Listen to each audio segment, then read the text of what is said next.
आइए मेरे प्यारे बच्चों, आज हम पढ़ते हैं। सबसे पहले जो आज की बात है कि कोई भी एग्जाम आता है उसको अटेम्प्ट कैसे करना है। सबसे पहली बात क्या है कि हमने बहुत सारी प्रिपरेशन की, हमने बहुत सारी प्लानिंग की, पूरा साल हमने पढ़ाई की, बहुत मन लगा पढ़ाई की।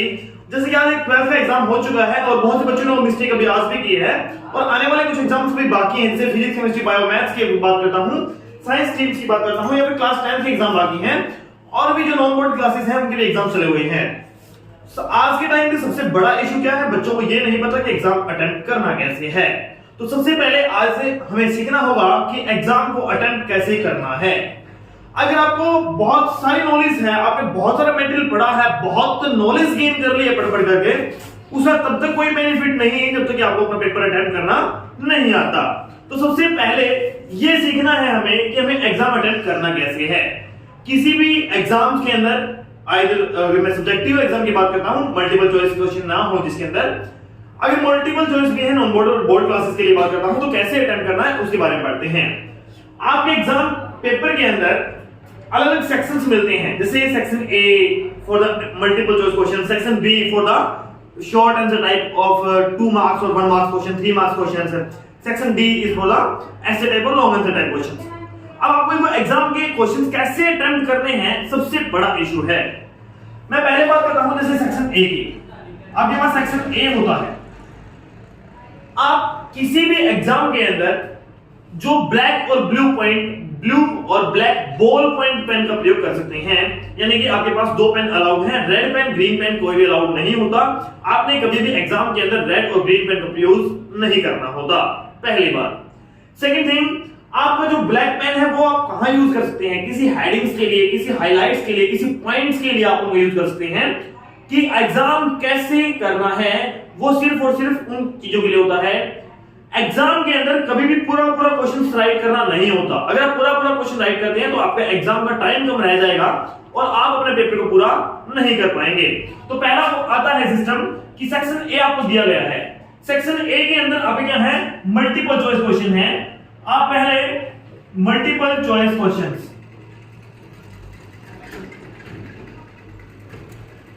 आप जो सेक्शन ए वर्ड है वो बिल्कुल सेंटर में, यहां पर सीट के सेंटर में सेक्शन ए वर्ड लिख के उसको बॉक्स में बंद कर सकते हैं। इससे क्या होगा, जो एग्जामिनर है उसका पूरा अट्रैक्शन इस सेक्शन ए वर्ड पर जाएगा। आपने इसको ब्लैक पेन से यूज किया है, अगर आपके पास ब्लैक नहीं है तो ब्लू पेन, अगर आपके 2 अलग अलग पेन है जिससे आप पेपर करते हो तो आप इसके अंदर एक्स्ट्रा वो भी यूज कर सकते हो। मींस टू से आपके पास 2 ब्लू पेन है, एक थोड़ा सा थिक हैंडराइटिंग का है, थोड़ी सा थिन हैंडराइटिंग का है, तो उसके अंदर भी आप राइटिंग चेंज भी कर सकते हो, ऐसा भी इशू होता है। मींस टू के से क्या है मेरा कि आपके अंदर पूरी जो सीट है उसी एक अलग फॉर्मेट अगर आपको नजर आ रहा है तो आपका पहला अट्रैक्शन वहां पर जाएगा। सेक्शन ए को देखते ही एग्जामिनर के माइंड में आएगा कि बच्चे ने यहां पर मल्टीपल चॉइस क्वेश्चन किए हुए हैं। तो मेरे बच्चों, पहला हमारे लिए क्वेश्चन नंबर फर्स्ट है और उसके 20 पार्ट दिए गए हैं एमसीक्यू के अंदर। अभी जैसे मैंने चेक किया था एग्जाम जिसके अंदर 20 एमसीक्यू क्वेश्चंस दिए गए थे, तो 20 एमसीक्यू क्वेश्चंस कैसे करने हैं। 20 एमसीक्यू क्वेश्चंस के अंदर रोमन में काउंटिंग होती है। Question number first is the MCQ यानी कि multiple choice questions and 20 is the part of like that Roman counting, and इस तरह से होती है। और आप लोग क्या करते हैं, सर मुझे तो पहला आता है, दूसरा आता है, तीसरा आता है, फिर उसके बाद 5th आता है, फिर मुझे 8th आता है, फिर मुझे 12th आता है, इस प्रकार से मुझे 20 आता है, बाकी अभी नहीं आते। I am sure for that questions only.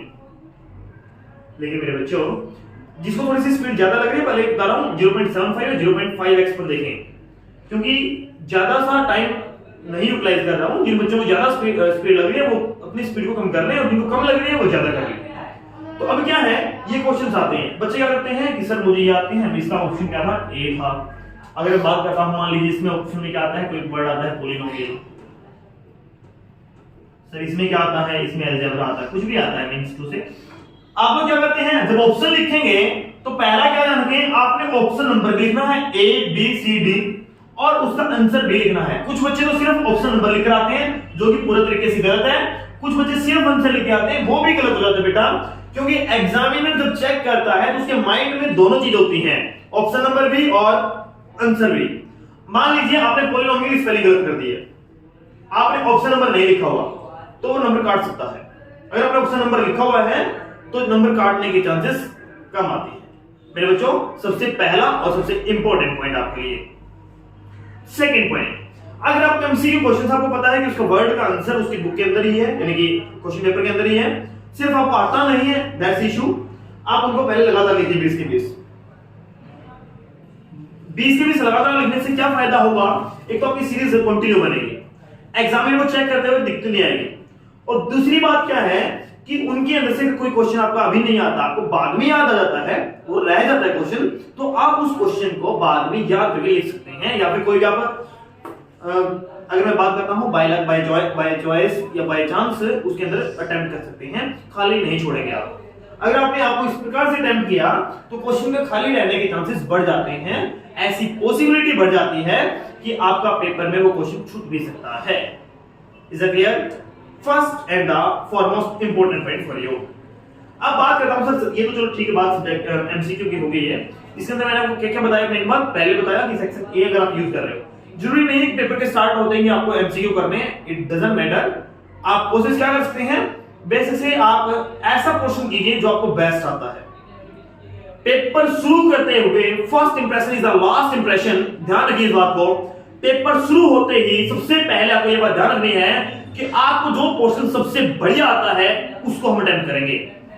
It can be your subjective part और ऑब्जेक्टिव पार्ट। मींस उसे अगर आपको ऐसे टाइप आते हैं, मान लीजिए 3 ऐसे टाइप के क्वेश्चन और तीनों 3 आपको आते हैं, तो आप यहां पर सेक्शन सी है या डी है, जो भी है सेक्शन डी लगाइए और चारों ऐसे टाइप को सिलेबस कीजिए। सबसे इंपॉर्टेंट पॉइंट, क्वेश्चन नंबर। अगर आपका क्वेश्चन नंबर गलत, तो आपका पेपर में किया हुआ क्वेश्चन भी गलत कर सकता है। There is moral duty of yourself that you must try to write a correct question number in front of the question. Is it clear? So मेरे प्यारे बच्चों, सबसे बड़ी और सबसे इंपॉर्टेंट मैंने क्या बताया कि क्वेश्चन नंबर आपका लिखना जरूरी है। सेक्शन डी लिख दिया आपने, 4 क्वेश्चन थे, 1 क्वेश्चन थे, आपने कर दिए हैं। अगले क्वेश्चन में बात करता हूं। मान लीजिए section B, question number second शुरू होता है। यहां पे रोमन में, क्योंकि रोमन में चलाइएगा काउंटिंग, ऐसा ना हो कि 1 और फिर 1 2 3 ऐसी काउंटिंग ना करें। बेटा ये छोटी छोटी सी मिस्टेक्स आपको नजर नहीं आती, लेकिन आपके मार्क्स डिडक्ट करवा देती हैं। मेरी बात समझ में आ रही है? मान लीजिए क्वेश्चन नंबर सेकंड भी है और इसके भी 10 पार्ट हैं। ये क्वेश्चन वेरी शॉर्ट का है, या फिर 1 लाइन डेफिनेशन है, या फिर 2 लाइंस क्वेश्चन है, 20 वर्ड 30 वर्ड का क्वेश्चन है, और इसमें से भी आपको 5 पार्ट आते हैं। तो मेरे बच्चों, अब आप ये तो नहीं कह सकते, इसके लिए मैं ये तो नहीं बोलूंगा आपको कि सर सीरियल वाइज कीजिए और स्पेस छोड़ दीजिए, बिल्कुल गलत हो जाएगा, क्योंकि सर मुझे आता ही नहीं क्वेश्चन और मैं चीटिंग के भरोसे पे जाऊंगा नहीं इसको पेपर देने के लिए, मैं अपने दम पे जाऊंगा ना। और जब मैं अपने दम पे जा रहा हूं तो मेरे को 2 3 4 5 आते हैं, उसके बाद लास्ट 10 आता है, बीच वाले 4 पार्ट नहीं आते। सर फिर मैं क्या करूं? एक बात हमेशा याद रखिएगा, अगर आपने सेक्शन बी शुरू किया है, आपको 6 पार्ट आते हैं, 4 पार्ट आपको भी लास्ट में कर सकते हैं, लास्ट में याद आ जाए, तुक्का मारना है, कुछ भी करना है, तो आप यहाँ पे क्वेश्चन नंबर 2 साथ में रखें। इससे क्या बेनिफिट होगा? आपके एग्जामिनर को ये कंफर्म रहेगा कि सेकंड का third part, this question is for question number second third part. अगर आप अकेला थर्ड पार्ट करके आते हो तो डाउट रहेगा, फर्स्ट का थर्ड है, सेकंड का थर्ड है, थर्ड का थर्ड है। सबसे बड़ा कंफ्यूजन है टीचर के लिए कि वो किस क्वेश्चन का कौन सा पार्ट है आपके लिए। चलिए मेरे बच्चों, अब बात आती है, सर ठीक है आपकी बात समझ में आ गई है। एक बात और, मान लीजिए मैं बात करता हूं, जैसे साइंस के एग्जाम की बात कर लेता हूं आपके सामने। मैं बात करता हूं, जैसे मान लीजिए कुछ क्वेश्चंस आता है, डेफिनेशंस आती है। ये कोई क्वेश्चन दे दिएगा, फिर define atoms and molecule, atoms and molecule. अब आप लोग क्या करते हैं, आप लोगों के लिए क्वेश्चन आता है कि सर ठीक है, यहाँ पे मैं लिखना शुरू करता हूँ, सेकंड वाली इसका आंसर है आंसर। कुछ बच्चे तो एटम्स लिखना पसंद नहीं करते, सीधा या आप लिखना शुरू कर देंगे, the smallest particle of an atom of an matter is called atom. गलत है, बिल्कुल गलत है, तरीका ही गलत है। जब आपने यही नहीं बताया कर किसका है आंसर, तरीका ही गलत है। आप पहले, अगर आपके पास ब्लैक पेन है तो ब्लैक पेन से लिखिए एटम, हो सकता है तो उसको अंडरलाइन भी कर दीजिए 2 बार। इससे क्या होगा, आपकी डेफिनेशन हाईलाइट होकर दिखेगी दूर से। आपने ऐसा कर दिया, एग्जाम्पल है तो एग्जाम्पल भी लिख दिया। उसके बाद अगर ज्यादा सा लग रहा है कि कंजेस्टेड हो रहा है तो एक लाइन छोड़ भी सकते हो, अदरवाइज मॉलिक्यूल, फिर वही डबल लाइंस, ब्लैक पेन, ये सारा ब्लू से चलेगा। इसमें आपका हो सकता है सर पूरे होल पेपर में मैं कहूं 10 मिनट एक्स्ट्रा लग सकती हैं टोटल पेपर करने में, लेकिन बेटा कोई भी पेपर इतना बड़ा नहीं आता, इतना लेंथी पेपर नहीं आता जिसके अंदर आपको ये टाइम ना मिलेगा। लेकिन आप इस तरीके से पेपर करने में अपने 10 मार्क्स जरूर बढ़वा सकते हैं। इतना मैं श्योर हूं कि आपके 10 मार्क्स इंपोर्टेंटली जरूर बढ़ जाएंगे। सबसे बड़ी बात कि सर एटम पता लग गया, मॉलिक्यूल ऐसे पता लग गया, इसी प्रकार से एग्जांपल देंगे तो बेस्ट रहेगा, उसके बारे में बताएंगे तो बेस्ट रहेगा। सामने वाले ने पूछा है सिर्फ एटम की डेफिनेशन, सर एग्जांपल क्यों दूं मैं? सपोज आपके डेफिनेशन में कोई ना कोई गलती है और आपका एग्जांपल करेक्ट आता है, आपने यहां पे लिख दिया कि सर हाइड्रोजन है, हीलियम है, नियोन है, ये एटम है, और NaCl है, H2O है, या फिर Cl2 है, O2 है, O3 है, ये सारे मॉलिक्यूल हैं, आपने बता दिए। बात अगर आपके एग्जांपल ठीक है तो भी आपका आंसर ठीक कर सकता है examiner. It is not compulsory for the examiner that he or she will read all the answers of the questions deeply. कभी भी किसी भी प्रश्न का उत्तर बिल्कुल ध्यान से लाइन टू लाइन नहीं पढ़ा जाता। कभी कभी एग्जामिनर चेक करते वक्त एग्जांपल्स को देख करके आपका आंसर को ठीक कर सकता है। Is it clear? और ये स्टेप्स आपको उठानी है, कैसे उठानी है? उसका सबसे बड़ा रीजन ये है, इन स्टेप्स के अंदर आपको श्योरिटी होनी चाहिए। Is it clear? ये सब आपने किया, श्योरिटी कर ली, एटम्स और मॉलिक्यूल्स का पता लग गया आपको। अब क्या कहता है कि सर इस प्रकार से 6 पार्ट कर दिए मैंने, क्वेश्चन नंबर 3 आ गया, सेक्शन सी शुरू किया, सेम टू सेम चलता रहा। अब एक बात बताता हूं आपको, इंपॉर्टेंट सी बात बताता हूं कि सर क्या है, आपको ना क्वेश्चन करना है, आपको कोई क्वेश्चन करना है। आपको क्वेश्चन आया सर अलॉय क्या होता है? अलॉय मैंने डेफिनेशन दी, the homogeneous mixture of 2 or more substances। ये सब्सटेंसेस पर लिखा लो पदार्थ, यहां पे लिख समझ, दैट इज मेटल्स और non metals are called alloys. आप कहोगे सर इसमें क्या फर्क किया? अब मैं ध्यान से देखिएगा, मैं ये लिख रहा हूं, मेरी हैंडराइटिंग जो फ्लो की हैंडराइटिंग वो चल रही है, यहां पे मैंने अलॉय को लिख दिया। मेरे पास इतना टाइम नहीं है, पेपर का टाइम मेरे पास बहुत कम बचा हुआ है और मेरे को पेपर पूरा करना है, पेपर आता भी है, लेकिन मुझे इतने सारे ये झंझटबाजी करने का टाइम नहीं है कि ब्लैक पेन यूज करूं, अंडरलाइन करूं, ये करूं, वो करूं। तो आपने क्या कर दिया सर, यहां पे लिख दिया मैंने, तो अलॉय वर्ड लिख दिया और ब्लू पेन से ही लिख दिया, कोई फर्क नहीं पड़ रहा मेरा, ठीक है ना? आपके पास ब्लू पेन है, आप अंडरलाइन उससे भी कर सकते हैं। जब आपने यहां पे अलॉय लिखा ना, इस अलॉय वर्ड को आप थोड़ा सा टेढ़ा कर सकते हैं, मतलब आप टिल्टेड राइटिंग लिख सकते हैं। बेटा आपने कभी हेल्प बुक के अंदर या फिर आपकी बुक के अंदर आपने देखा होगा कुछ वर्ड्स थोड़े से टिल्टेड लिखे जाते हैं और कुछ वर्ड्स अंडरलाइन में लिखे जाते हैं। उसका रीजन ये होता है कि टिल्टेड और अंडरलाइन जो वर्ड्स होते हैं वो वर्ड्स एग्जामिनर के माइंड को अट्रैक्ट करते हैं। अगर ऐसा है तो आपको अच्छे मार्क्स मिलेंगे। सर कोई लॉन्ग क्वेश्चन आता है तो कैसे करना है? जैसे अभी 10th क्लास के लिए बता देता हूं, साइंस के जो बच्चे अगर मान लो वीडियो देख रहे होंगे तो इलेक्ट्रिक मोटर का क्वेश्चन आने की 90% संभावना है। There is a 90% possibility of electric motor, ठीक है ना? जैसे जनरेटर की बात करता हूं तो हर साल मोटर और जनरेटर में से एक क्वेश्चन आता है, हरियाणा बोर्ड में दोनों में से एक आ सकता है, और जो सीबीएसई बोर्ड है उसमें पॉसिबिलिटी जनरेटर को शायद डिडक्टेड कर दिया है, रिलेटेड सिलेबस में है, तो इसलिए मोटर आने की पूरी संभावना है। अब आपको सर 6 नंबर का क्वेश्चन आ गया है, describe the working and structure of electric motor. मेरे बच्चों क्वेश्चन करना कैसे है? सर ठीक है, मेरे को तो याद है इलेक्ट्रिक मोटर है, उसका प्रिंसिपल है, वर्किंग है और ये पार्ट्स लिख दिए। नहीं सर बिल्कुल भी नहीं, गलत है। आप क्या करते हैं, इलेक्ट्रिक मोटर की बात करते हैं, आप प्रिंसिपल लिखिए पहले, उसके बाद आपने वर्किंग नहीं लिखना है, कंस्ट्रक्शन लिखनी है। कहोगे सर कंस्ट्रक्शन लिख दिया वर्किंग लिख दिया, नहीं। अब है ना प्रिंसिपल लिखने के बाद यहां पर डायग्राम नहीं बीच में, ऐसा ना साइड में। अगर आपके पास स्पेस है, मान लीजिए आपको ऐसा लगता है कि सर मैं यहां लिख रहा हूं, तो यहां आप डायग्राम बनाइए और उसके बारे में कंस्ट्रक्शन यहां पे लिखिए। ये आपका पार्ट है जो कंस्ट्रक्शन का होगा। एक लाइन छोड़िए, पूरा क्वेश्चन करने के बाद एक लाइन खाली छोड़ दीजिए। उससे नेक्स्ट लाइन में मान लीजिए आप यहां क्वेश्चन खत्म हो जाता है तो ये लाइन आपकी खाली रहेगी और यहां पर आपका क्वेश्चन शुरू होगा प्रिंसिपल। इलेक्ट्रिक मोटर मतलब शुरू करेंगे आप, ठीक है ना, और यहां पर प्रिंसिपल। मेरा कहने का साफ मीनिंग क्या है, अगर आप क्वेश्चन कर रहे हैं, एक लाइन आपने यहां छोड़ दी है, इलेक्ट्रिक मोटर किया, फिर प्रिंसिपल किया, कंस्ट्रक्शन किया, कंस्ट्रक्शन के अंदर पॉइंट बनाइए, क्या क्या जोड़ा आपने, कितने सारे पार्ट्स किए। जैसे कि परमानेंट मैग्नेट आपने क्या लिया, और कोयल लिया, और क्या लिया, बैटरी ली, और क्या लिया, एक्सल लिया, ठीक है ना, और क्या लिया आपने,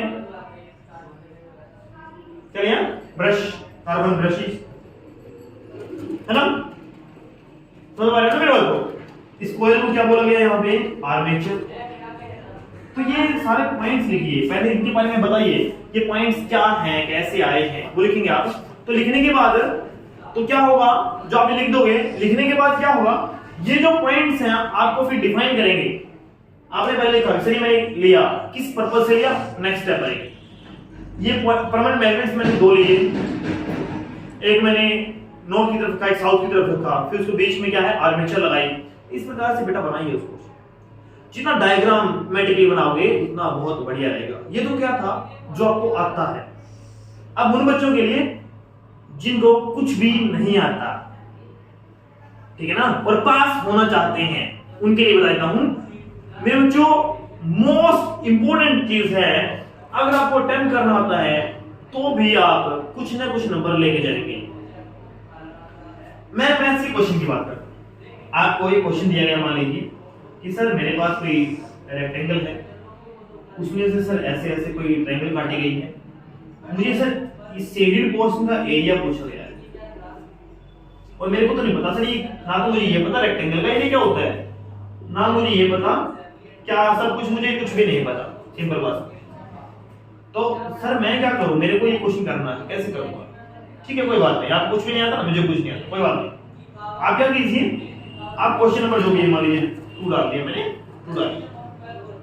अब इसमें गिवन क्या है, मुझे ये तो समझ में आ रहा नहीं रेक्टेंगल है, हाँ, तो मुझे क्या पता चला, सॉल्यूशन मैं बात करता हूं, लेंथ ऑफ रेक्टेंगल। इस क्वेश्चन को थोड़ा सा इतना बड़ा कर दीजिए कि सामने वाला देखे कि आधा पेज तो वैसे ही भर दिया उसने, आधा तो हमें ऐसे भी नहीं ना, खाली बैठे हैं, भजन कर रहे हैं भगवान, और भजन तो ऐसे होगा नहीं ना। अब ऐसे बता देता हूं, अपनी तैयारी करके जाना। किसी बच्चे को नकल की बहन है तो बिल्कुल भी छोड़ देना।